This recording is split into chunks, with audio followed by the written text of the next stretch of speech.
शास्त्र की रचना दो दृष्टियों से की जाती है। एक तो सामाजिक व्यवस्था और संस्कृति को कायम रखना, जिससे लोग पूर्वजों के पद चिन्हों का अनुकरण कर सकें, तथा दूसरा ये कि वे शाश्वत शांति को प्राप्त कर लें। रामचरितमानस, बाइबल, कुरान इत्यादि में दोनों पक्षों का समावेश है, किंतु भौतिक दृष्टि प्रधान होने के कारण मनुष्य समाजोपयोगी व्यवस्था को ही पकड़ पाता है। आध्यात्मिक सूक्तियों को भी वो सामाजिक व्यवस्था के ही संदर्भ में देखने लगता है। कहता है कि ऐसा तो शास्त्र में लिखा है। इसीलिए वेद व्यास ने दोनों के लिए एक ही ग्रंथ महाभारत लिखते हुए भी आध्यात्मिक क्रिया का संकलन गीता के रूप में अलग से किया, जिससे कि लोग इस मूल कल्याण पथ में भ्रांति का मिश्रण न कर सके। उन्हीं आध्यात्मिक मूल्यों के साथ प्रस्तुत है गीता का दिव्य संदेश।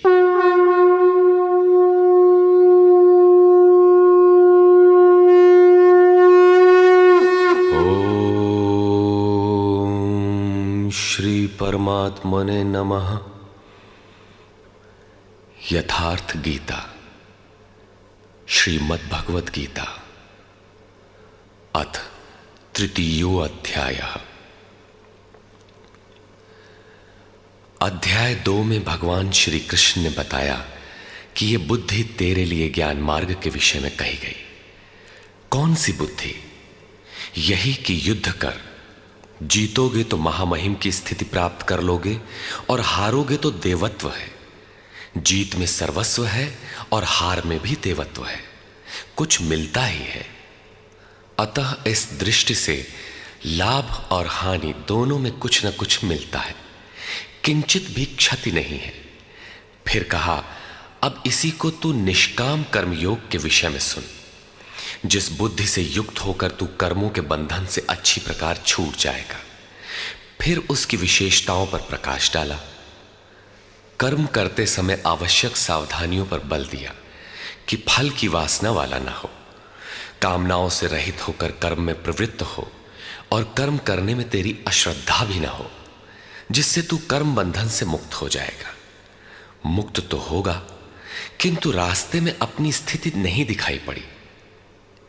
अतः अर्जुन को निष्काम कर्मयोग की अपेक्षा ज्ञान मार्ग सरल और प्राप्ति वाला प्रतीत हुआ। उसने प्रश्न किया, जनार्दन, निष्काम कर्म की अपेक्षा ज्ञान मार्ग आपकी दृष्टि में श्रेष्ठ है, तो मुझे भयंकर कर्मों में क्यों लगाते हैं? प्रश्न स्वाभाविक था। मान लें एक ही स्थान पर जाने के दो रास्ते हैं।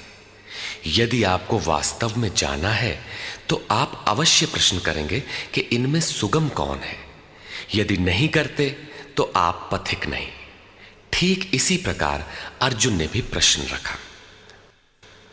अर्जुन उवाच,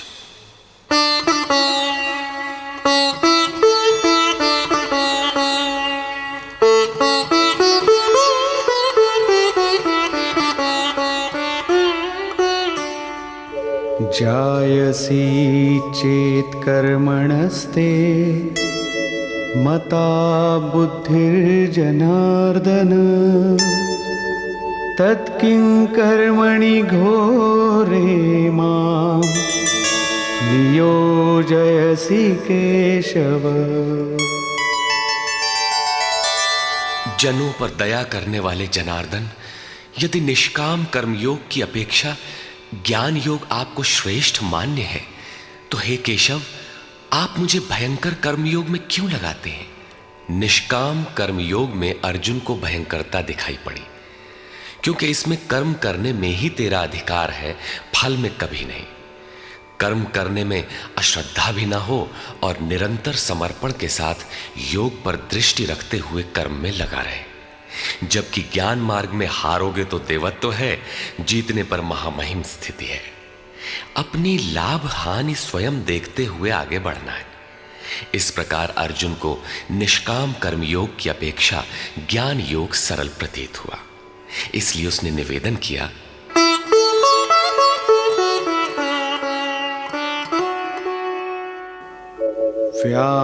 व्यामिश्रेणेव वाक्येन बुद्धिं मोहयसीव मे तदेकं वद निश्चित्य येन श्रेयोऽहमाप्नुयाम्।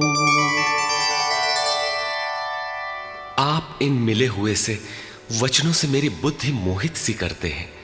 आप तो मेरी बुद्धि का मोह दूर करने में प्रवृत्त हुए हैं। अतः इनमें से एक निश्चय करके कहिए जिससे मैं श्रेय परम कल्याण मोक्ष को प्राप्त हो जाऊं। इस पर श्री कृष्ण ने कहा, श्री भगवान उवाच,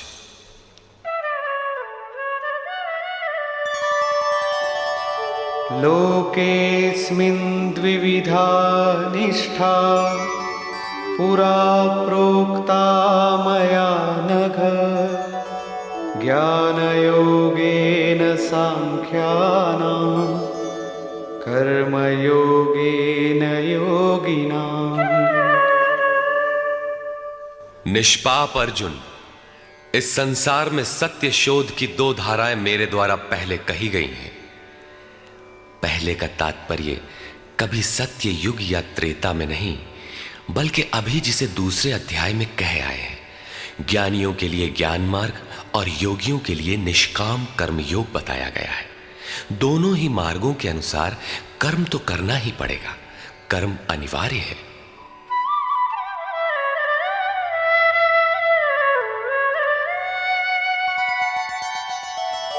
न कर्मणामनारम्भात् नैष्कर्म्यं पुरुषोऽश्नुते न च सन्न्यसनादेव सिद्धिं समधिगच्छति।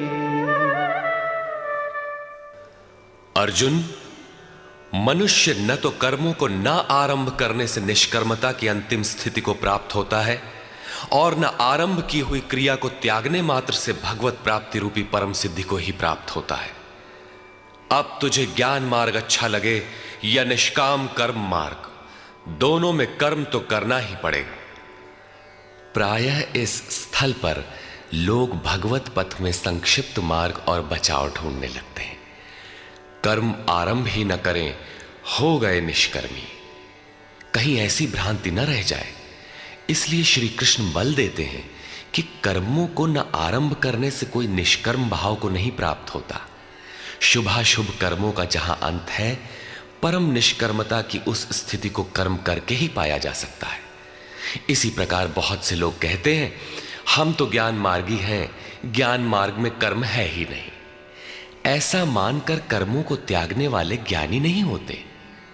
आरंभ की हुई क्रिया को त्यागने मात्र से कोई भगवत साक्षात्कार रूपी परम सिद्धि को प्राप्त नहीं होता है, क्योंकि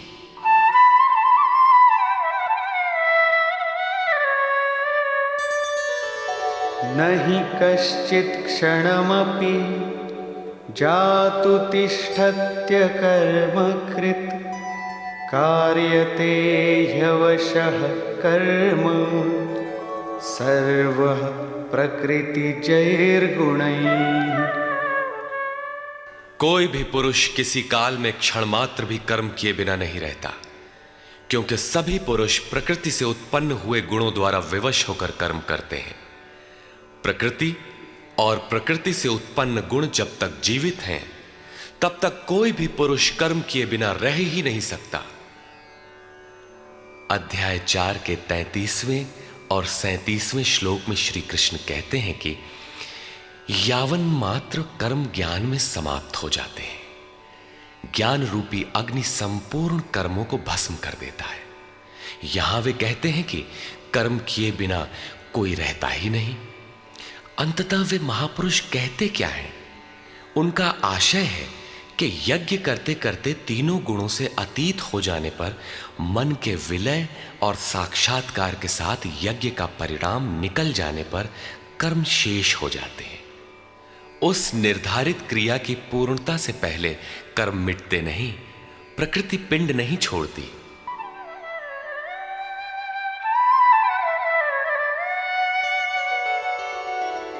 कर्मेन्द्रियाणि संयम्य य आस्ते मनसा स्मरन् इन्द्रियार्थान् विमूढात्मा मिथ्याचार स उच्यते। इतने पर भी विशेष रूप से मूढ़ लोग जो कर्मेंद्रियों को हठ से रोककर इंद्रियों के भोगों का मन से स्मरण करते रहते हैं, वे मिथ्याचारी हैं, पाखंडी हैं, न कि ज्ञानी। सिद्ध है कि कृष्ण काल में भी ऐसी रूढ़ियां थीं। लोग करने योग्य क्रिया को छोड़कर इंद्रियों को हठ से रोककर बैठ जाते थे और कहने लगते थे कि मैं ज्ञानी हूं, पूर्ण हूं। किंतु श्री कृष्ण कहते हैं कि वे धूर्त हैं। ज्ञान मार्ग अच्छा लगे या निष्काम कर्म योग, दोनों ही मार्गों में कर्म तो करना ही पड़ेगा।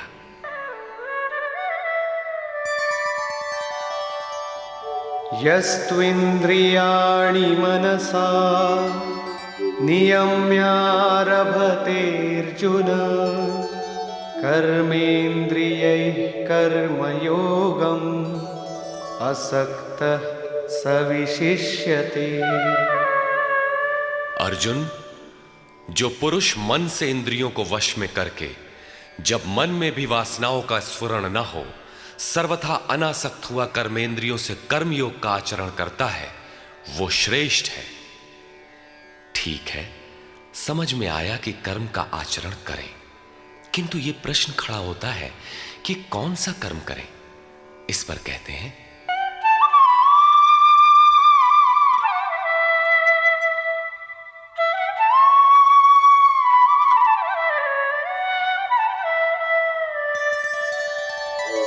नियतं कुरु कर्म त्वं कर्मजायो ह्यकर्मणः शरीरयात्रापि च ते न प्रसिद्ध्येद कर्मणः।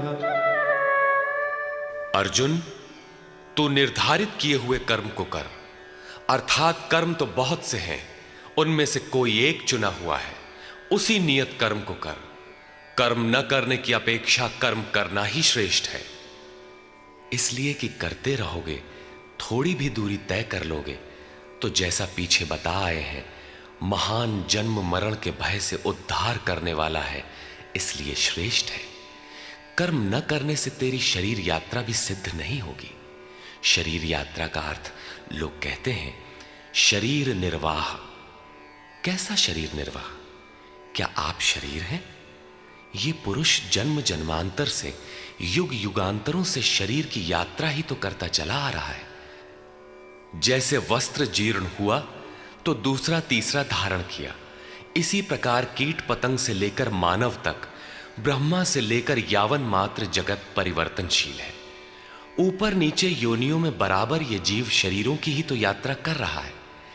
कर्म कोई ऐसी वस्तु है जो इस यात्रा को सिद्ध कर देती है, पूर्ण कर देती है। मान लें एक भी जन्म लेना पड़ा तो यात्रा तो जारी है, अभी तो पथिक चल ही रहा है, वो दूसरे शरीरों की यात्रा कर रहा है। यात्रा पूर्ण तब होती है जब गंतव्य आ जाए। परमात्मा में स्थिति के अनंतर इस आत्मा को शरीरों की यात्रा नहीं करनी पड़ती, अर्थात शरीर त्याग और शरीर धारण वाला क्रम समाप्त हो जाता है। अतः कर्म कोई ऐसी वस्तु है कि इस पुरुष को पुनः शरीरों की यात्रा नहीं करनी पड़ती। मोक्ष से शुभात। अर्जुन, इस कर्म को करके तू संसार बंधन अशुभ से छूट जाएगा। कर्म कोई ऐसी वस्तु है जो संसार बंधन से मुक्ति दिलाती है।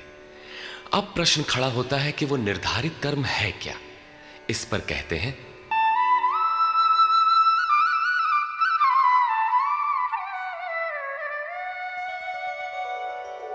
यज्ञार्थात् कर्मणोऽन्यत्र लोकोऽयं कर्मबन्धनः तदर्थं कर्म कौन्तेय मुक्तसंगः समाचर।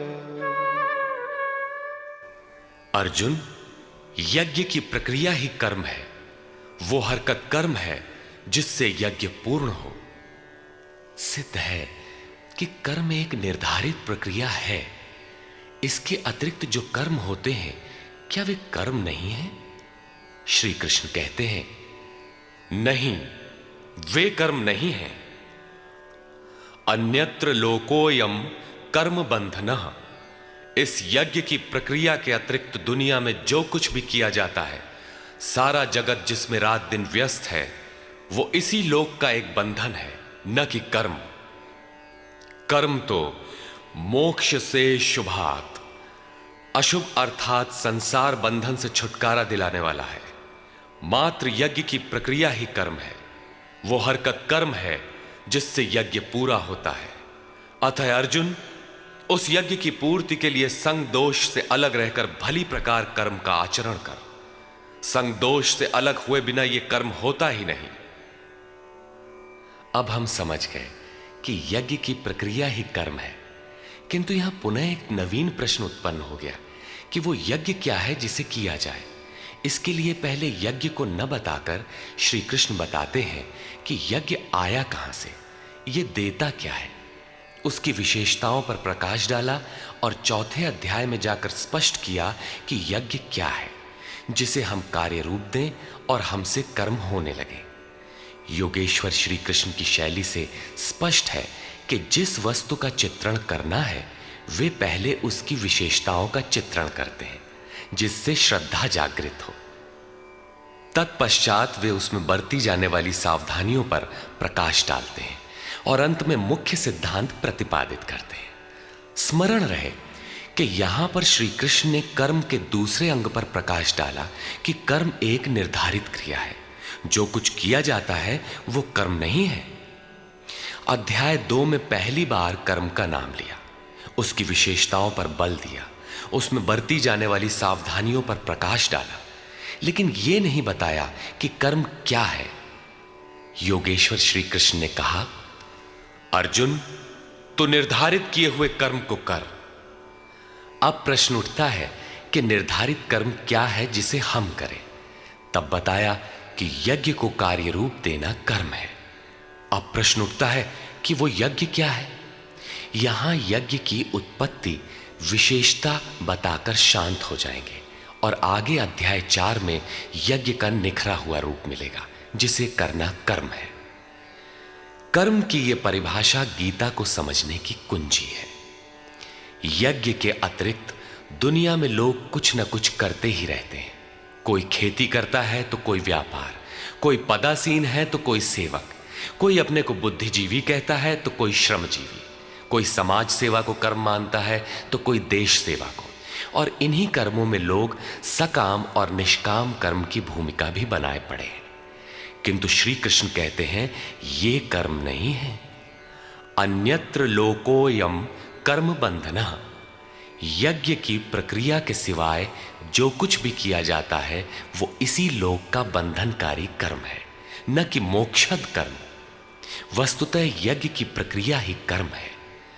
अब यज्ञ न बताकर पहले यह बताते हैं कि यज्ञ आया कहां से।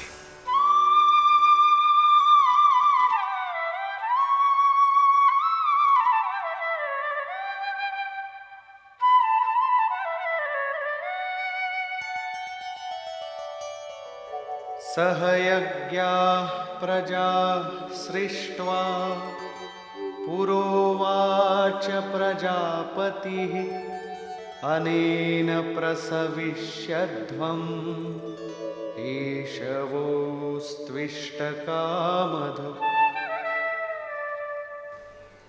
प्रजापति ब्रह्मा ने कल्प के आदि में यज्ञ सहित प्रजा को रचकर कहा कि इस यज्ञ द्वारा वृद्धि को प्राप्त हो। ये यज्ञ तुम लोगों को इष्ट कामधुक, जिसमें अनिष्ट ना हो, विनाश रहित इष्ट संबंधी कामना की पूर्ति करने वाला हो। यज्ञ सहित प्रजा को किसने रचा? प्रजापति ब्रह्मा ने। ब्रह्मा कौन? क्या 4 मुख और 8 आंखों वाला देवता जैसा कि प्रचलित है? नहीं। श्री कृष्ण के अनुसार देवता नाम की कोई अलग सत्ता है ही नहीं। फिर प्रजापति कौन है? वस्तुतः जिसने प्रजा के मूल उद्गम परमात्मा में प्रवेश पा लिया है, वो महापुरुष प्रजापति है। बुद्धि ही ब्रह्मा है। अहंकार शिव बुद्धि अज, मन शशि चित्त महान। उस समय बुद्धि यंत्र मात्र होती है, उस महापुरुष की वाणी में परमात्मा ही बोलता है। भजन की वास्तविक क्रिया प्रारंभ हो जाने पर बुद्धि का उत्तरोत्तर उत्थान होता है। प्रारंभ में वो बुद्धि ब्रह्म विद्या से संयुक्त होने के कारण ब्रह्मविद कही जाती है। क्रमशः विकारों का शमन होने पर, ब्रह्म विद्या में श्रेष्ठ होने पर यह ब्रह्म विद्वर कही जाती है। उत्थान और सूक्ष्म हो जाने पर बुद्धि की अवस्था विकसित हो जाती है, वो ब्रह्म विद्वरीयान कहलाती है। उस अवस्था में ब्रह्म विद्वेत्ता पुरुष दूसरों को भी उत्थान मार्ग पर लाने का अधिकार प्राप्त कर लेता है। बुद्धि की पराकाष्ठा है ब्रह्म विद्वरिष्ट, अर्थात ब्रह्मविद की वो अवस्था जिसमें इष्ट प्रवाहित है। ऐसी स्थिति वाले महापुरुष प्रजा के मूल उद्गम परमात्मा में प्रविष्ट और स्थित रहते हैं। ऐसे महापुरुषों की बुद्धि मात्र यंत्र है, वे ही प्रजापति कहलाते हैं। वे प्रकृति के द्वंद्व का विश्लेषण कर आराधना क्रिया की रचना करते हैं। यज्ञ के अनुरूप संस्कारों का देना ही प्रजा की रचना है। इससे पूर्व समाज अचेत अव्यवस्थित रहता है। सृष्टि अनादि है, संस्कार पहले से ही है, किंतु अस्त व्यस्त विकृत है। यज्ञ के अनुरूप उन्हें ढालना ही रचना या सजाना है। ऐसे महापुरुष ने कल्प के आदि में यज्ञ सहित प्रजा की रचना की। कल्प निरोग बनाता है, वैद्य कल्प देते हैं, कोई कायाकल्प करता है। ये क्षणिक शरीरों का कल्प है। वास्तविक कल्प तो तब है जब भवरोग से मुक्ति मिल जाए। आराधना का प्रारंभ इस कल्प की शुरुआत है। आराधना पूर्ण हुई तो आपका कल्प पूरा हो गया। इस प्रकार परमात्म स्वरूपस्थ महापुरुषों ने भजन के प्रारंभ में यज्ञ सहित संस्कारों को सुसंगठित कर कहा कि इस यज्ञ से तुम वृद्धि को प्राप्त हो। कैसी वृद्धि?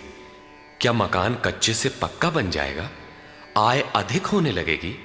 नहीं, यज्ञ इष्ट कामधुक, इष्ट संबंधी कामना की पूर्ति करेगा। इष्ट है परमात्मा, उस परमात्मा संबंधी कामना की पूर्ति वाला है। प्रश्न स्वाभाविक है कि यज्ञ सीधे उस परमात्मा की प्राप्ति करा देगा अथवा क्रम क्रम से चलकर।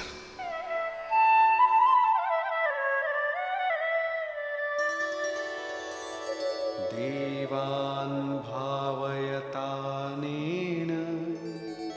ते देवा भावयन्तु वः परस्परं भावयन्तः श्रेयः परमवाप्स्यथ।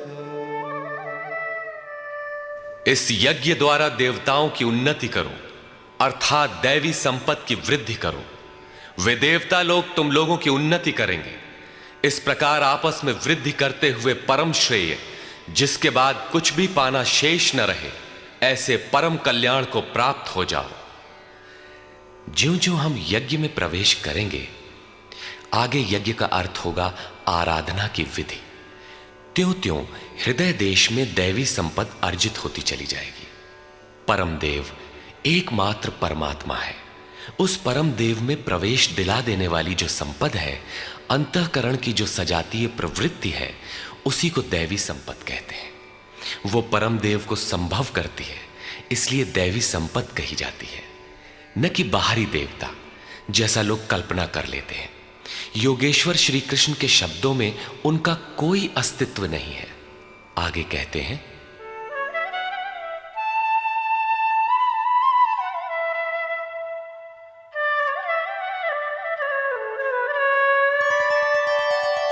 इष्टान् भोगान् हि वो देवा दास्यन्ते यज्ञभाविताः तैर्दत्तान् प्रदायैभ्यो यो भुङ्क्तेस्तेन एव सः। यज्ञ द्वारा संवर्धित देवता दैवी संपत्ति आपको इष्टान भोगान ही दास्यन्ते, इष्ट अर्थात आराध्य संबंधी भोगों को देंगे, अन्य कुछ नहीं। तैहि दत्तान, वे ही एकमात्र देने वाले हैं। इष्ट को पाने का अन्य कोई विकल्प नहीं है। इन दैवी गुणों को बिना बढ़ाए जो इस स्थिति का भोग करता है वो निश्चय ही चोर है। जब उनसे पाया ही नहीं तो भोगेगा क्या? किंतु कहता अवश्य है कि हम तो तत्वदर्शी हैं। वो निश्चय ही चोर है, न कि प्राप्ति वाला। किंतु पाने वाले क्या पाते हैं?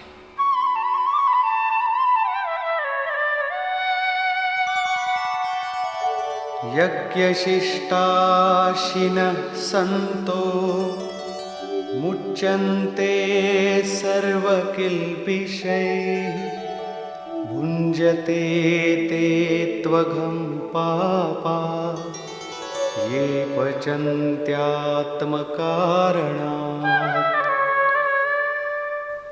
यज्ञ से बचे हुए अन्न को खाने वाले संत जन सब पापों से मुक्त हो जाते हैं। दैवी संपत्ति की वृद्धि करते करते परिणाम में प्राप्ति काल ही पूर्ति काल है। जब यज्ञ पूर्ण हो गया तो शेष बचा हुआ ब्रह्म ही अन्न है। इसी को श्री कृष्ण ने दूसरे शब्दों में कहा, यज्ञ शिष्टामृत भुजो यान्ति ब्रह्म सनातनम। यज्ञ जिसकी सृष्टि करता है उस अशन को पान करने वाला ब्रह्म में प्रविष्ट हो जाता है। यहां वे कहते हैं कि यज्ञ से शेष बचे हुए अशन को, ब्रह्म पीयूष को पान करने वाला सब पापों से छुटकारा पा जाता है। संत जन तो छूट जाते हैं, किंतु पापी लोग मोह के माध्यम से उत्पन्न शरीरों के लिए पचते हैं। वे पाप खाते हैं। उन्होंने भजन भी किया, आराधना को समझा, अग्रसर भी हुए, किंतु बदले में एक मीठी सी चाह पैदा हो गई कि आत्म कारणात्, शरीर के लिए और शरीर के संबंधों को लेकर कुछ मिले। उसे मिल तो जाएगा, किंतु उतने भोग के पश्चात वो अपने को वहीं खड़ा पाएगा जहां से चलना प्रारंभ किया था। इससे बड़ी क्षति क्या होगी? जब शरीर ही नश्वर है तो इसके सुख भोग कब तक साथ देंगे? वे आराधना तो करते हैं, किंतु बदले में पाप ही खाते हैं। पलटि सुधाते सठ विष लेहि, वो नष्ट तो नहीं होगा किंतु आगे नहीं बढ़ेगा। इसीलिए श्री कृष्ण निष्काम भाव से कर्म भजन करने पर बल देते हैं। अभी तक श्री कृष्ण ने बताया कि यज्ञ परम श्रेय देता है और उसकी रचना महापुरुषों द्वारा होती है, किंतु वे महापुरुष प्रजा की रचना में क्यों प्रवृत्त होते हैं? इस पर कहते हैं,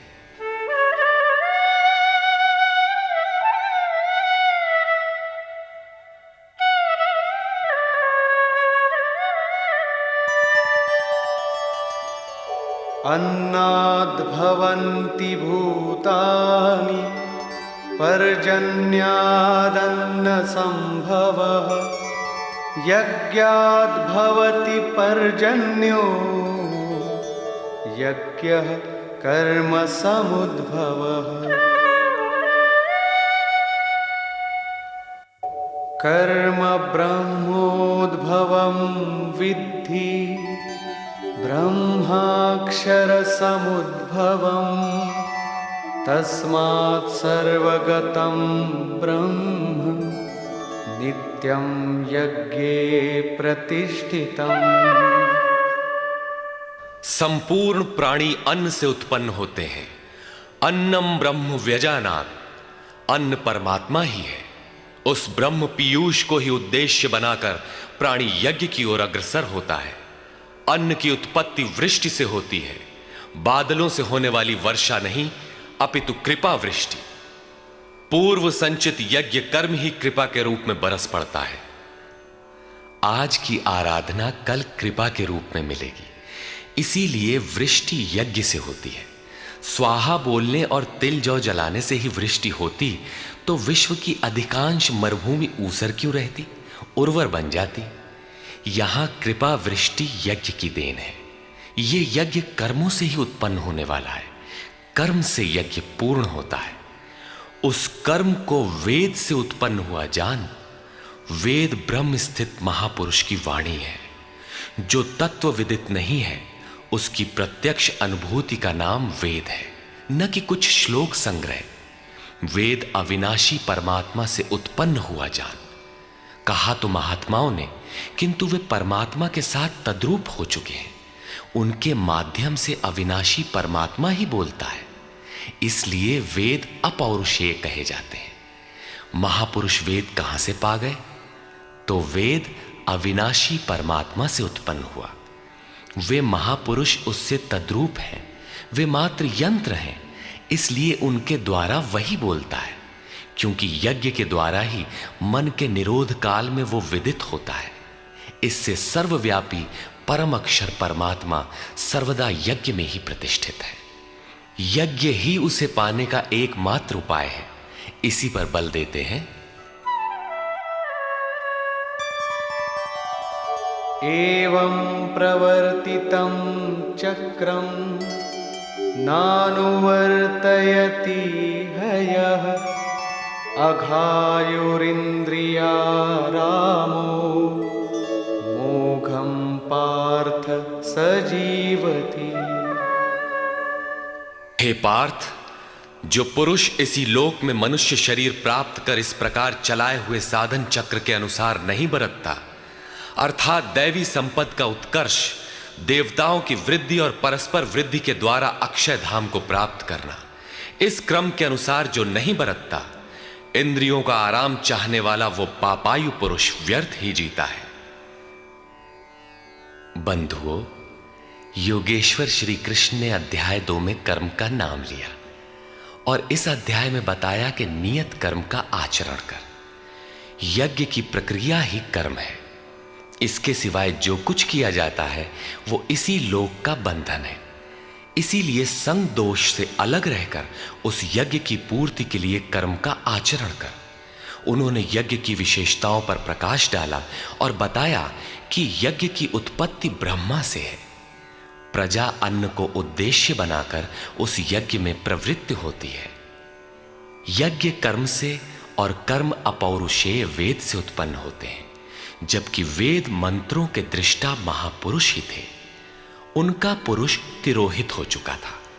प्राप्ति के साथ अविनाशी परमात्मा ही शेष बचा था। इसलिए वेद परमात्मा से उत्पन्न है।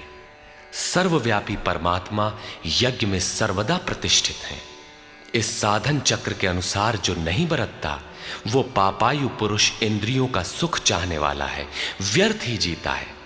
अर्थात यज्ञ ऐसी विधि विशेष है जिसमें इंद्रियों का आराम नहीं है, अपितु अक्षय सुख है।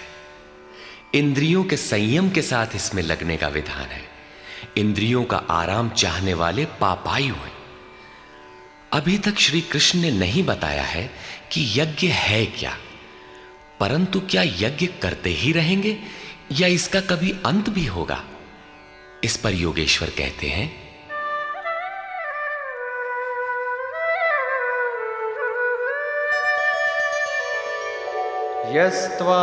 यस्त्वात्मरतिरेव स्यात् आत्मतृप्तश्च मानवः आत्मन्येव च सन्तुष्टः तस्य कार्यं न विद्यते।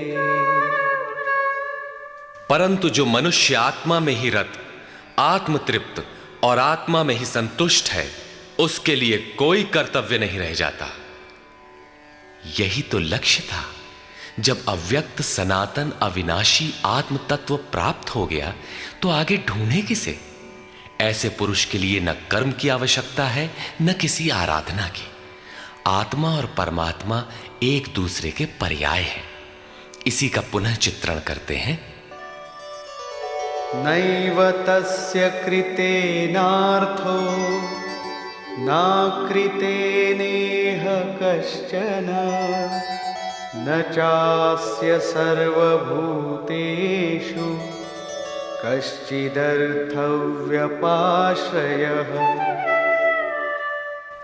इस संसार में उस पुरुष का किए जाने से कोई लाभ नहीं है और न छोड़ देने से कोई हानि है। जबकि पहले आवश्यक था, उसका संपूर्ण प्राणियों में कोई स्वार्थ संबंध नहीं रह जाता। आत्मा ही तो शाश्वत, सनातन, अव्यक्त, अपरिवर्तनशील और अक्षय है। जब उसी को पा लिया, उसी से संतुष्ट, उसी से तृप्त, उसी में ओतप्रोत और स्थित है, आगे कोई सत्ता ही नहीं, तो किसको खोजें? मिलेगा क्या? उस पुरुष के लिए कर्म छोड़ देने से कोई हानि भी नहीं है, क्योंकि विकार जिस पर अंकित होते हैं वो चित्त ही न रहा। उसका संपूर्ण भूतों में, बाह्य जगत और आंतरिक संकल्पों की परत में लेश मात्र भी अर्थ नहीं रहता। सबसे बड़ा अर्थ तो था परमात्मा। जब वही उपलब्ध है तो दूसरों से उसका क्या प्रयोजन होगा?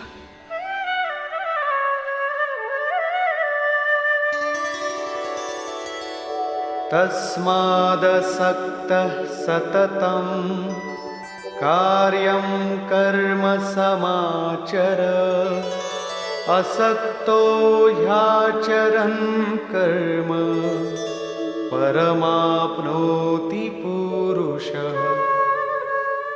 इस स्थिति को प्राप्त करने के लिए तू अनासक्त हुआ।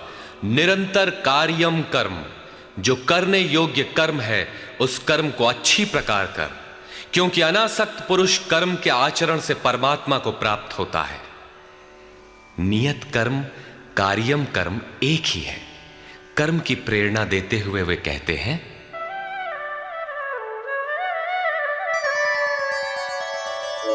कर्मणैव हि संसिद्धिम् आस्थिता जनकादयः, लोकसंग्रहमेवापि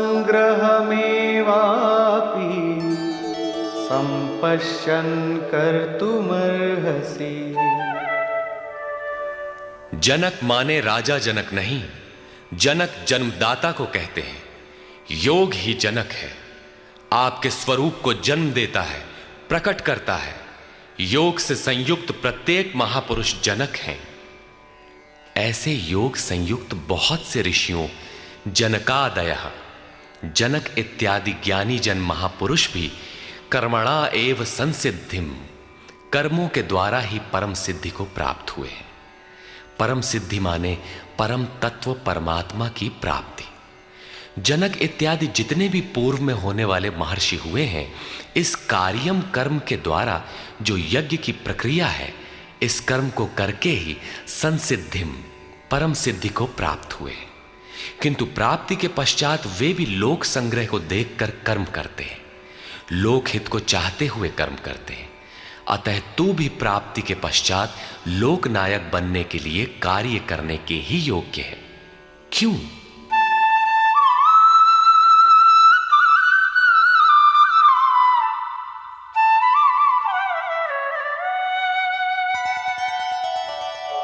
यद्यदाचरति श्रेष्ठः तत्तदेवेतरो जनः, स यत्प्रमाणं कुरुते लोकस्तदनुवर्तते।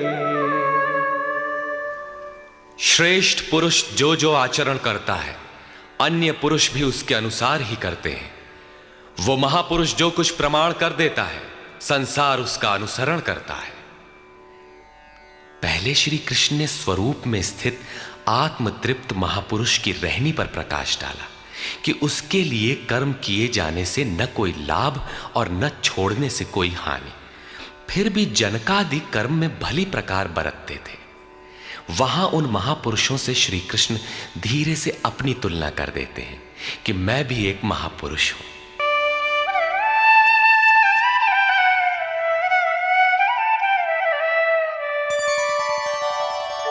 न मे पार्थास्ति कर्तव्यं त्रिषु लोकेषु किंचन, नानवाप्तमवाप्तव्यं वर्त एव च कर्मणि।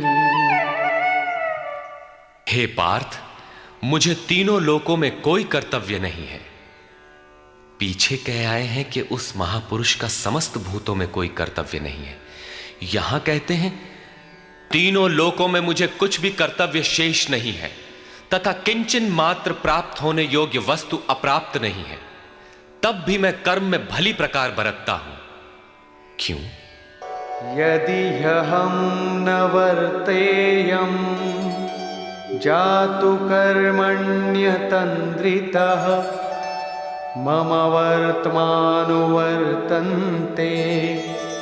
मनुष्याः पार्थ सर्वशः। क्योंकि यदि मैं सावधान होकर कदाचित कर्म में न बरतूं तो मनुष्य मेरे बर्ताव के अनुसार बरतने लग जाएंगे। तो क्या आपका अनुकरण भी बुरा है? श्री कृष्ण कहते हैं, हां। उत्सीदेयुरिमे लोका न कुर्यां कर्म चेदहम् शंकरस्य च कर्ता स्याम् उपहन्यामिमाः प्रजाः। यदि मैं सावधान होकर कर्म न करूं तो ये सब लोग भ्रष्ट हो जाएं और मैं संकरस्य वर्ण संकर का करने वाला हूं तथा इन सारी प्रजा का हनन करने वाला, मारने वाला बनूं। स्वरूप में स्थित महापुरुष सतर्क रहकर यदि आराधना क्रम में न लगे रहें तो समाज उनकी नकल करके भ्रष्ट हो जाएगा। महापुरुष ने तो आराधना पूर्ण करके परम नैष्कर्म्य की स्थिति को पाया है। वे न करें तो उनके लिए कोई हानि नहीं है, किंतु समाज ने तो अभी आराधना आरंभ ही नहीं की। पीछे वालों के मार्गदर्शन के लिए ही महापुरुष कर्म करते हैं। मैं भी करता हूं। अर्थात श्री कृष्ण एक महापुरुष थे, न कि बैकुंठ से आए हुए कोई विशेष भगवान। उन्होंने कहा कि महापुरुष लोक संग्रह के लिए कर्म करता है, मैं भी करता हूं। यदि न करूं तो लोगों का पतन हो जाए, सभी कर्म छोड़ बैठेंगे। मन बड़ा चंचल है, ये सब कुछ चाहता है, केवल भजन नहीं चाहता। यदि स्वरूपस्थ महापुरुष कर्म न करें तो देखा देखी पीछे वाले भी तुरंत कर्म छोड़ देंगे। उन्हें बहाना मिल जाए कि ये भजन नहीं करते, पान खाते हैं, इत्र लगाते हैं, सामान्य बातें करते हैं, फिर भी महापुरुष कहलाते हैं। ऐसा सोचकर वे भी आराधना से हट जाते हैं, पतित हो जाते हैं। श्री कृष्ण कहते हैं कि यदि मैं कर्म न करूं तो सब भ्रष्ट हो जाए और मैं वर्ण संकर का कर्ता बनूं। स्त्रियों के दूषित होने से वर्ण संकर तो देखा सुना जाता है। अर्जुन भी इसी के भय से विकल था कि स्त्रियां दूषित होंगी तो वर्ण संकर पैदा होंगे। किंतु श्री कृष्ण कहते हैं यदि मैं सावधान होकर आराधना में लगा न रहूं तो वर्ण संकर का कर्ता हूं। वस्तुतः आत्मा का शुद्ध वर्ण है परमात्मा। अपने शाश्वत स्वरूप के पथ से भटक जाना वर्ण संकरता है। यदि स्वरूपस्थ महापुरुष क्रिया में नहीं बरतता तो लोग उनके अनुकरण में क्रिया रहित हो जाएंगे, आत्मपथ से भटक जाएंगे, वर्ण संकर हो जाएंगे, वे प्रकृति में खो जाएंगे। स्त्रियों का सतीत्व एवं नस्ल की शुद्धता एक सामाजिक व्यवस्था है, अधिकारों का प्रश्न है। समाज के लिए उसकी उपयोगिता भी है, किंतु माता पिता की भूलों का संतान की साधना पर कोई प्रभाव नहीं पड़ता। आपन करनी पार उतरनी। हनुमान, व्यास, वशिष्ठ, नारद, शुकदेव, कबीर, ईसा इत्यादि अच्छे महापुरुष हुए, जबकि सामाजिक कुलीनता से इनका संपर्क नहीं है। आत्मा अपने पूर्व जन्म के गुण धर्म लेकर आता है। श्री कृष्ण कहते हैं मनः षष्ठानीन्द्रियाणि प्रकृतिस्थानी कर्षति। मन सहित इंद्रियों से जो कार्य इस जन्म में होता है उनके संस्कार लेकर जीवात्मा पुराने शरीर को त्याग कर नवीन शरीर में प्रवेश कर जाता है। इसमें जन्मदाताओं का क्या लगा? उनके विकास में कोई अंतर नहीं आया। अतः स्त्रियों के दूषित होने से वर्ण संकर नहीं होता। स्त्रियों के दूषित होने और वर्ण संकर से कोई संबंध नहीं है। शुद्ध स्वरूप की ओर अग्रसर न होकर प्रकृति में बिखर जाना ही वर्ण संकर है। यदि महापुरुष सावधान होकर क्रिया, नियत कर्म में बरतते हुए लोगों से क्रिया न कराएं तो वो उस सारी प्रजा का हनन करने वाला, मारने वाला बने। साधना क्रम में चलकर उस मूल अविनाशी की प्राप्ति ही जीवन है और प्रकृति में बिखरे रहना, भटक जाना मृत्यु है। किंतु वो महापुरुष इस सारी प्रजा को यदि क्रियापथ पर नहीं चलाता, उस सारी प्रजा को बिखराव से रोककर सतपथ पर नहीं चलाता, तो वो सारी प्रजा का हनन करने वाला हत्यारा है, हिंसक है, और क्रमशः चलते हुए जो चला लेता है वो शुद्ध अहिंसा है। गीता के अनुसार शरीर का निधन, नश्वर कलेवरों का निधन मात्र परिवर्तन है, हिंसा नहीं।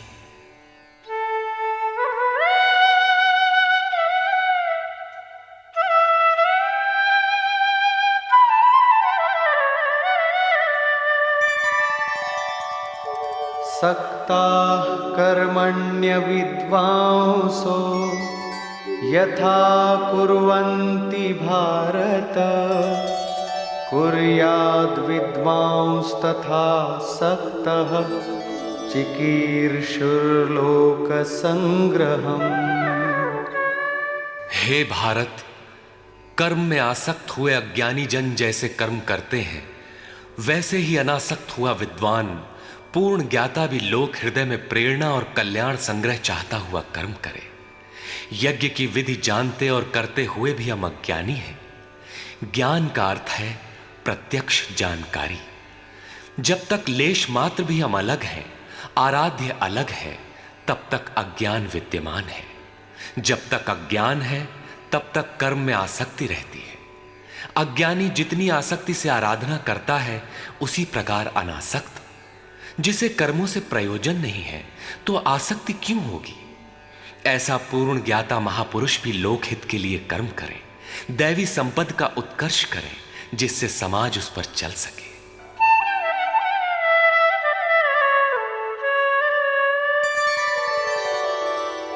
न बुद्धिभेदं जनयेद् अज्ञानां कर्मसंगिनां जोषयेत् सर्वकर्माणि विद्वान् युक्तः समाचरन्।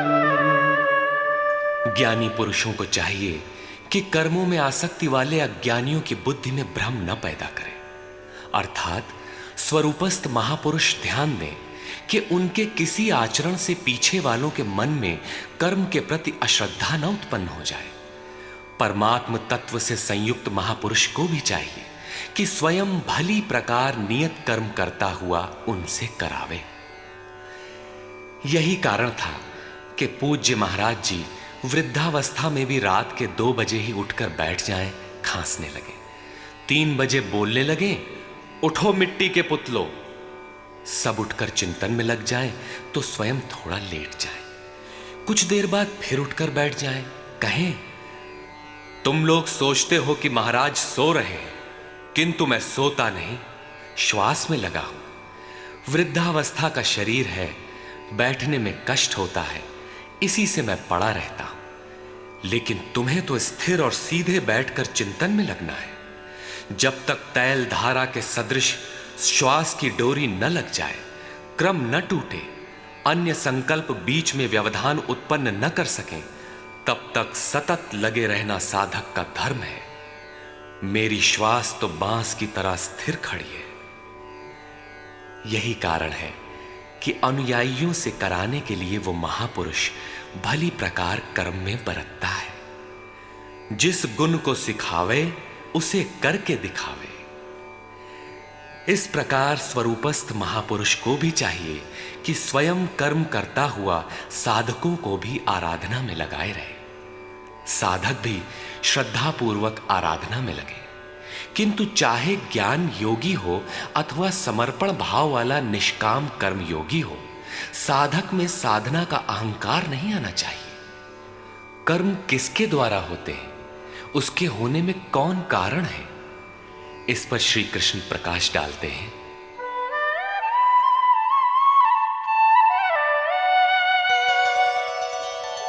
प्रकृते क्रियमाणानि गुणैः कर्माणि सर्वशः अहंकार विमूढ़ात्मा कर्ताहमिति मन्यते। आरंभ से पूर्ति पर्यंत संपूर्ण कर्म प्रकृति के गुणों द्वारा किए जाते हैं, फिर भी अहंकार से विशेष मूढ़ पुरुष मैं करता हूं ऐसा मान लेता है। यह कैसे माना जाए कि आराधना प्रकृति के गुणों द्वारा होती है? ऐसा किसने देखा?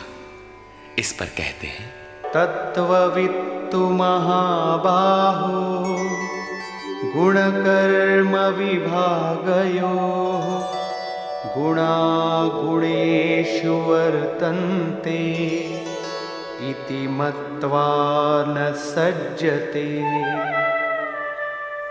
हे महाबाहु, गुण और कर्म के विभाग को तत्वविद परम तत्व परमात्मा की जानकारी वाले महापुरुषों ने देखा और संपूर्ण गुण गुणों में बरत रहे हैं।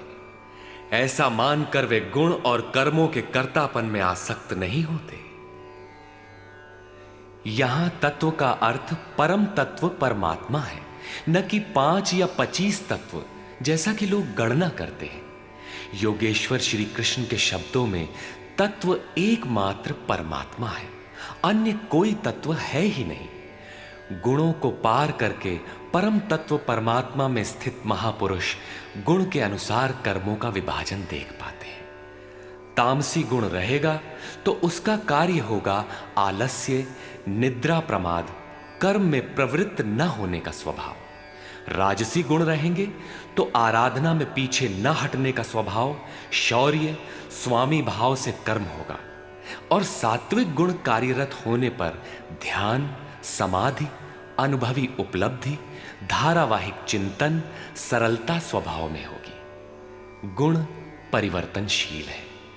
प्रत्यक्षदर्शी ज्ञानी ही देख पाता है कि गुणों के अनुरूप कर्मों का उत्कर्ष अपकर्ष होता है। गुण अपना कार्य करा लेते हैं, अर्थात गुण गुणों में बरतते हैं। ऐसा समझकर वो प्रत्यक्ष दृष्टा कर्म में आसक्त नहीं होता। किंतु जिसने गुणों का पार नहीं पाया, जो अभी रास्ते में है, उन्हें तो कर्म में आसक्त रहना है। इसलिए प्रकृतेर्गुण सम्मूढ़ाः सज्जन्ते गुणकर्मसु तान् कृत्स्नविदो मन्दान् कृत्स्नविन्न विचालयेत्। प्रकृति के गुणों से मोहित हुए पुरुष गुण और कर्मों में क्रमशः निर्मल गुणों की ओर उन्नति देखकर उनमें आसक्त होते हैं।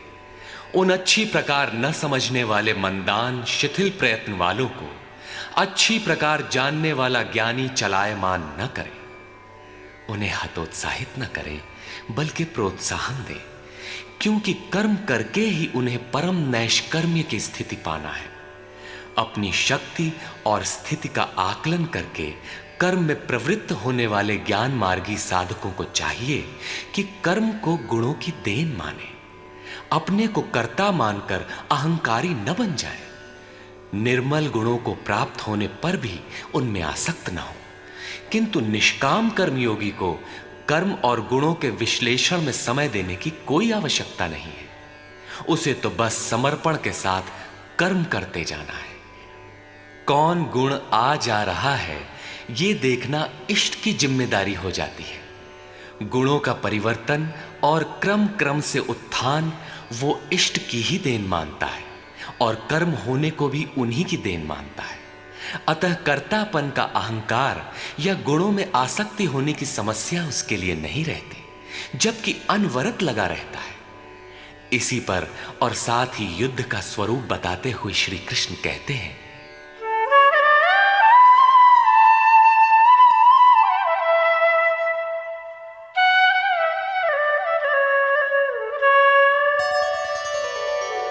मयि सर्वाणि कर्माणि सन्न्यस्याध्यात्मचेतसा निराशीर्निर्ममो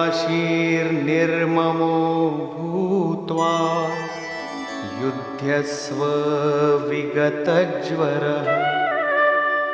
इसलिए अर्जुन, तू अध्यात्म चेतसा अंतरात्मा में चित्त का निरोध करके ध्यानस्थ होकर संपूर्ण कर्मों का मुझ में अर्पण करके आशा रहित ममता रहित और संताप रहित होकर युद्ध कर। जब चित्त ध्यान में स्थित है, लेश मात्र भी कहीं आशा नहीं, कर्म में ममत्व नहीं है, असफलता का संताप नहीं है, तो वो पुरुष कौन सा युद्ध करेगा? जब सब ओर से चित्त सिमटकर हृदय देश में निरुद्ध होता जा रहा है, तो वो लड़ेगा किस लिए, किससे, और वहां है कौन? वास्तव में जब आप ध्यान में प्रवेश करेंगे, तभी युद्ध का सही स्वरूप खड़ा होता है। तो काम, क्रोध, राग, द्वेष, आशा, तृष्णा इत्यादि विकारों का समूह, विजातीय प्रवृत्तियां जो कुरु कहलाती हैं, संसार में प्रवृत्ति देती ही रहती हैं। बाधा के रूप में भयंकर आक्रमण करती हैं। बस इनका पार पाना ही युद्ध है। इनको मिटाते हुए अंतरात्मा में सिमटते जाना, ध्यानस्थ होते जाना ही यथार्थ युद्ध है। इसी पर पुनः बल देते हैं।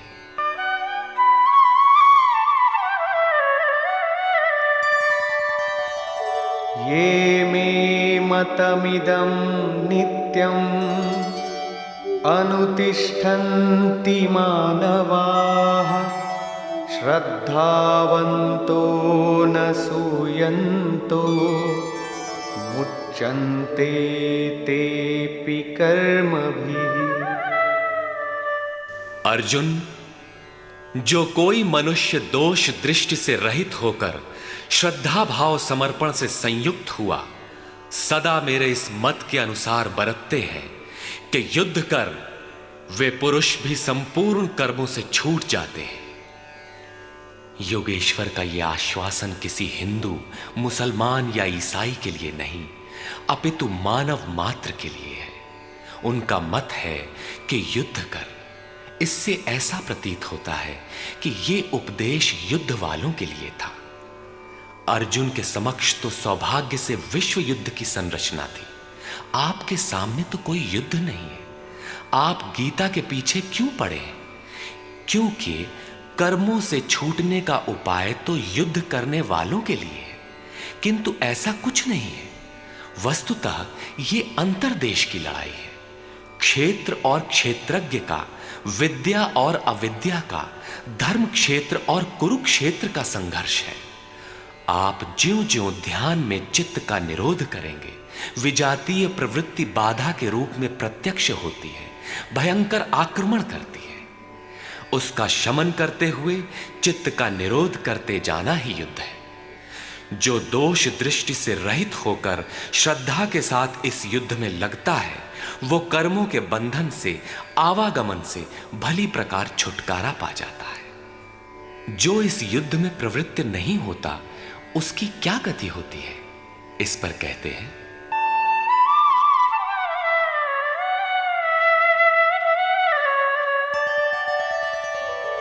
ये त्वेतदभ्यसूयन्तो नानुतिष्ठन्ति मे मतम् सर्वज्ञानविमूढांस्तान् विद्धि नष्टान चेतसः।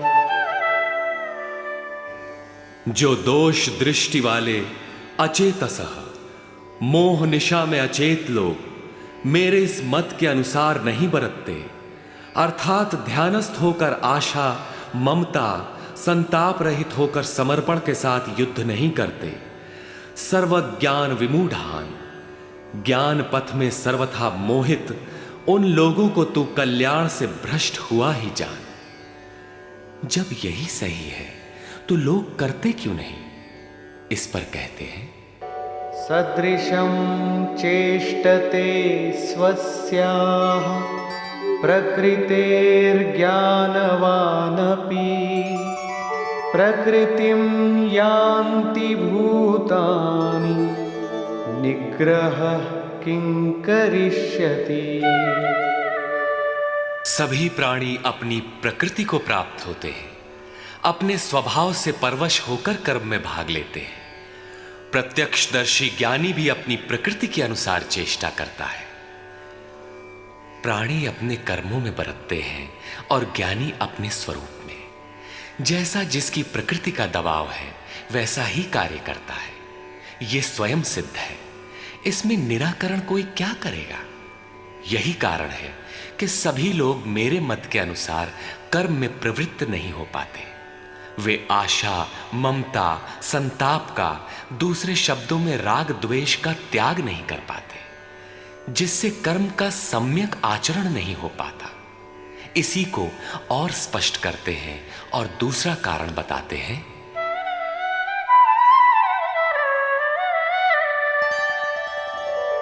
इंद्रियस्येन्द्रियस्यार्थे रागद्वेषौ व्यवस्थितौ तयोर्न वशमागच्छेत् तौ ह्यस्य परिपन्थिनौ। इंद्रिय और इंद्रियों के भोगों में राग और द्वेष स्थित हैं। इन दोनों के वश में नहीं होना चाहिए, क्योंकि इस कल्याण मार्ग में कर्मों से छूट जाने वाली प्रणाली में ये राग और द्वेष दुर्धर्ष शत्रु हैं, आराधना का अपहरण कर ले जाते हैं। जब शत्रु भीतर हैं तो बाहर कोई किसी से क्यों लड़ेगा। शत्रु तो इंद्रिय और भोगों के संसर्ग में है, अंतःकरण में है। अतः ये युद्ध भी अंतःकरण का युद्ध है, क्योंकि शरीर ही क्षेत्र है जिसमें सजातीय विजातीय दोनों प्रवृत्तियां, विद्या और अविद्या रहती हैं, जो माया के दो अंग हैं। इन्हीं प्रवृत्तियों का पार पाना, सजातीय प्रवृत्ति को साध कर विजातीय का अंत करना युद्ध है। विजातीय समाप्त होने पर सजातीय का उपयोग समाप्त हो जाता है। स्वरूप का स्पर्श करके सजातीय का भी उसके अंतराल में विलय हो जाना, इस प्रकार प्रकृति का पार पाना युद्ध है, जो ध्यान में ही संभव है। राग द्वेष के शमन में समय लगता है, इसलिए बहुत से साधक क्रिया को छोड़कर सहसा महापुरुष की नकल करने लग जाते हैं। श्री कृष्ण इससे सावधान करते हैं।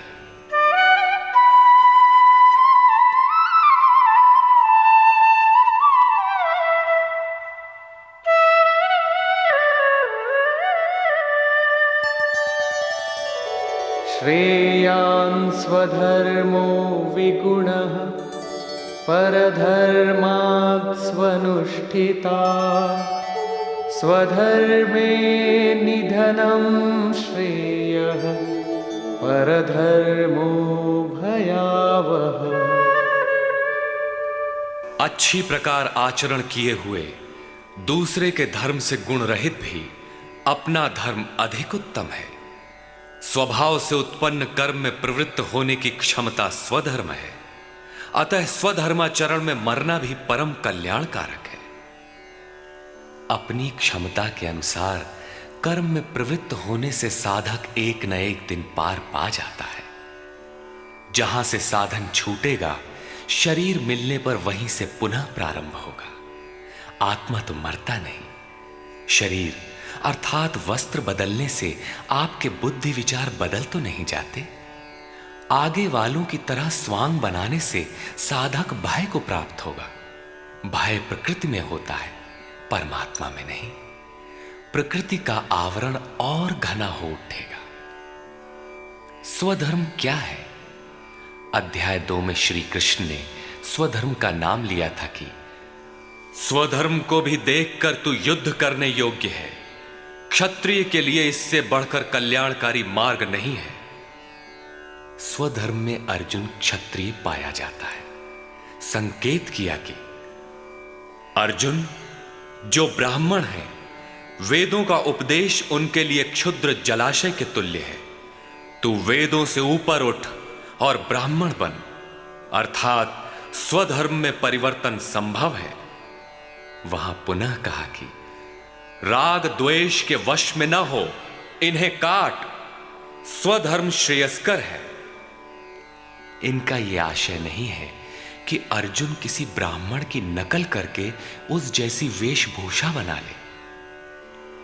एक ही कर्म पथ को महापुरुष ने 4 श्रेणियों में बांट दिया: निकृष्ट, मध्यम, उत्तम, अति उत्तम। इन श्रेणी के साधकों को क्रमशः शूद्र, वैश्य, क्षत्रिय और ब्राह्मण की संज्ञा दी। शूद्र वाली क्षमता से कर्म का आरंभ होता है और साधना क्रम में वही साधक ब्राह्मण बन सकता है। इससे भी आगे जब वो परमात्मा में प्रवेश पा जाता है तो न ब्राह्मणो न क्षत्रियः न वैश्यो न शूद्रः चिदानंद रूपः शिवः केवलोहम, वो वर्णों से ऊपर हो जाता है। यही श्री कृष्ण भी कहते हैं कि चातुर्वर्ण्यम मया सृष्टम, 4 वर्णों की रचना मैंने की। तो क्या जन्म के आधार पर मनुष्यों को बांटा? नहीं, गुण कर्म विभागशः, गुणों के आधार पर कर्म बांटा गया। कौन सा कर्म? क्या सांसारिक कर्म? श्री कृष्ण कहते हैं नहीं, नियत कर्म। नियत कर्म क्या है? वो है यज्ञ की प्रक्रिया जिसमें होता है श्वास में प्रश्वास का हवन, प्रश्वास का श्वास में हवन, इंद्रिय संयम इत्यादि, जिसका शुद्ध अर्थ है योग साधना, आराधना। इस आराधना कर्म को ही 4 श्रेणियों में बांटा गया। जैसी क्षमता वाला पुरुष हो उसे उसी श्रेणी से प्रारंभ करना चाहिए। यही सबका अपना अपना स्वधर्म है। यदि वो आगे वालों की नकल करेगा तो भय को प्राप्त होगा। सर्वथा नष्ट तो नहीं होगा, क्योंकि इसमें बीज का नाश तो नहीं होता। हां, वो प्रकृति के दबाव से भयाक्रांत, दीनहीन अवश्य हो जाएगा। शिशु कक्षा का विद्यार्थी स्नातक कक्षा में बैठने लगे तो स्नातक क्या बनेगा? वो प्रारंभिक वर्णमाला से भी वंचित रह जाएगा। अर्जुन प्रश्न रखता है कि मनुष्य स्वधर्म का आचरण क्यों नहीं कर पाता? अर्जुन उवाच,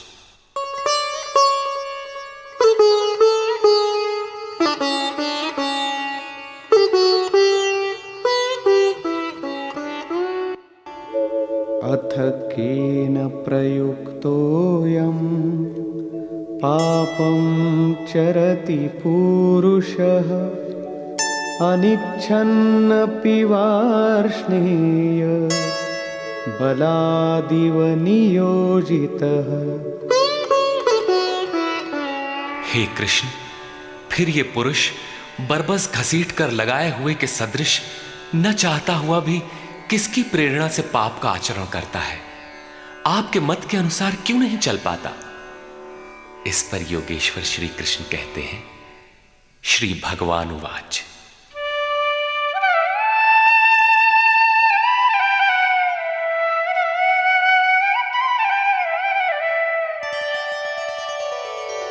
काम एष क्रोध एष रजो गुणसमुद्भवः महाशनो महापाप्मा विद्येनमिह वैरिणम्।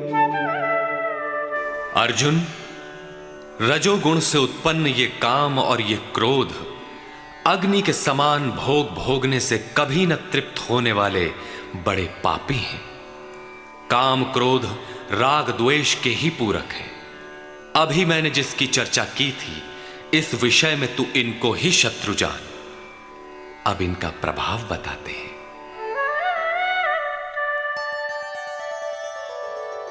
धूमेनाव्रियते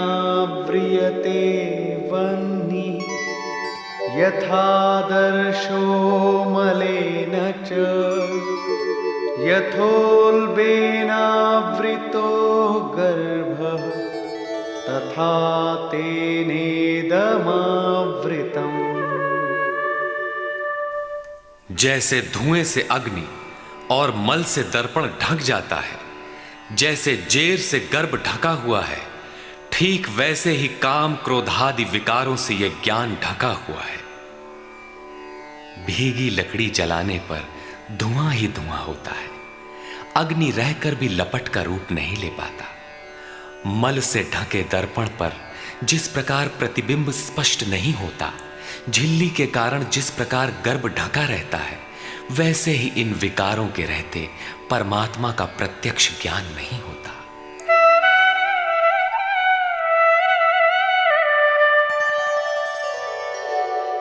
आवृतं ज्ञानमेतेन ज्ञानिनो नित्यवैरिणा कामरूपेण कौन्तेय दुष्पूरेणानलेन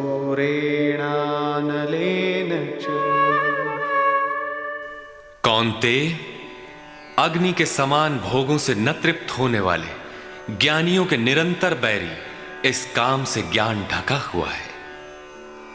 अभी तो श्री कृष्ण ने काम और क्रोध दो शत्रु बताए। प्रस्तुत श्लोक में वे केवल एक शत्रु काम का नाम लेते हैं।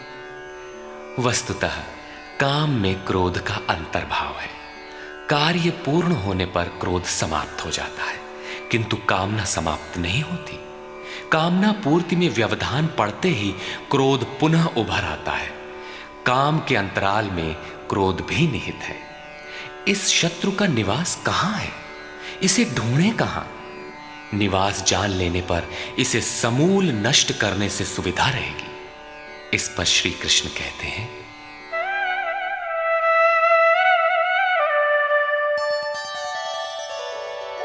इंद्रियाणि मनो बुद्धि अस्याधिष्ठानमुच्यते एतैर्विमोहयत्येष ज्ञानमावृत्य देहिनम्। इंद्रियां, मन और बुद्धि इसके वास स्थान कहे जाते हैं। ये काम इन मन, बुद्धि और इंद्रियों के द्वारा ही ज्ञान को आच्छादित करके जीवात्मा को मोह में डालता है। तस्मात् त्वमिन्द्रियाण्यादौ नियम्य भरतर्षभ पाप्मानं प्रजह्येनं ज्ञानविज्ञाननाशनम्।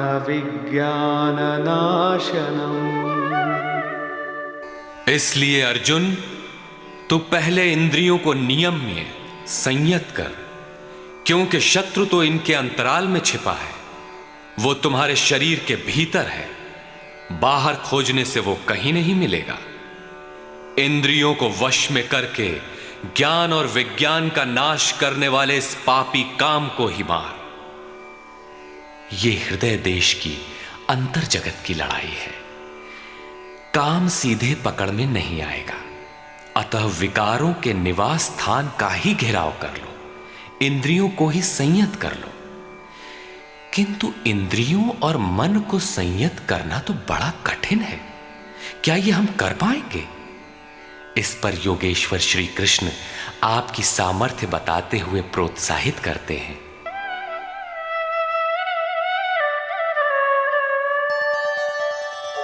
इंद्रियाणि पराण्याहुः इंद्रियेभ्यः परं मनः मनसस्तु परा बुद्धिः यो बुद्धेः परतस्तु सः। अर्जुन, इस शरीर से तू इंद्रियों को परे अर्थात सूक्ष्म और बलवान जान। इंद्रियों से परे मन है, ये उनसे भी बलवान है। मन से परे बुद्धि है, और जो बुद्धि से भी अत्यंत परे है वो तुम्हारा आत्मा है, वही हो तुम। इसलिए इंद्रियों, मन और बुद्धि का निरोध करने में तुम सक्षम हो।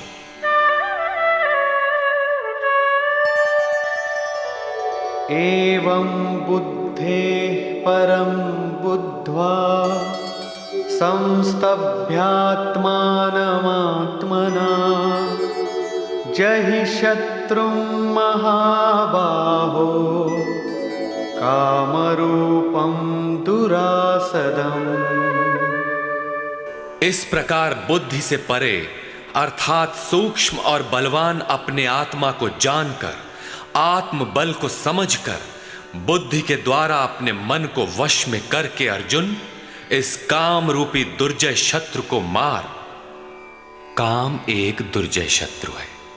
इंद्रियों के द्वारा ये आत्मा को मोहित करता है, तो अपनी शक्ति समझकर, आत्मा को बलवान समझकर काम रूपी शत्रु को मारना है। कहने की आवश्यकता नहीं है कि ये शत्रु आंतरिक है और युद्ध भी अंतर्देश का ही है। निष्कर्ष, इस अध्याय में उन्होंने कर्म को परिभाषित किया कि यज्ञ की प्रक्रिया ही कर्म है। सिद्ध है कि यज्ञ कोई निर्धारित दिशा है, इसके अतिरिक्त जो कुछ भी किया जाता है वो इसी लोक का बंधन है। योगेश्वर श्री कृष्ण जिसे कहेंगे वो कर्म मोक्ष से शुभात, संसार बंधन से छुटकारा दिलाने वाला कर्म है। श्री कृष्ण ने यज्ञ की उत्पत्ति बताई, ये देता क्या है उसकी विशेषताओं का चित्रण किया, यज्ञ करने पर बल दिया। उन्होंने कहा इस यज्ञ की प्रक्रिया ही कर्म है। अध्याय 3 में ही युद्ध का विशद चित्रण है। श्लोक 30 से श्लोक 43 तक युद्ध का स्वरूप, उसकी अनिवार्यता, युद्ध न करने वालों का विनाश, युद्ध में मारे जाने वाले शत्रुओं के नाम, उन्हें मारने के लिए अपनी शक्ति का आवाहन और निश्चय ही उन्हें काट कर फेंकने पर बल दिया। इस अध्याय में शत्रु और शत्रु का आंतरिक स्वरूप स्पष्ट है, जिनके विनाश की प्रेरणा दी गई है। अतः ओम तत्सदिति श्रीमद् भगवद गीता सूपनिषत्सु ब्रह्म विद्यायाम योग शास्त्रे श्री कृष्णार्जुन संवादे शत्रु विनाश प्रेरणा नाम तृतीयो अध्याय। इस प्रकार स्वामी अड़गड़ानंद कृत श्रीमद् भगवद गीता के भाष्य यथार्थ गीता का 3रा अध्याय पूर्ण होता है। हरि ओम तत्सत।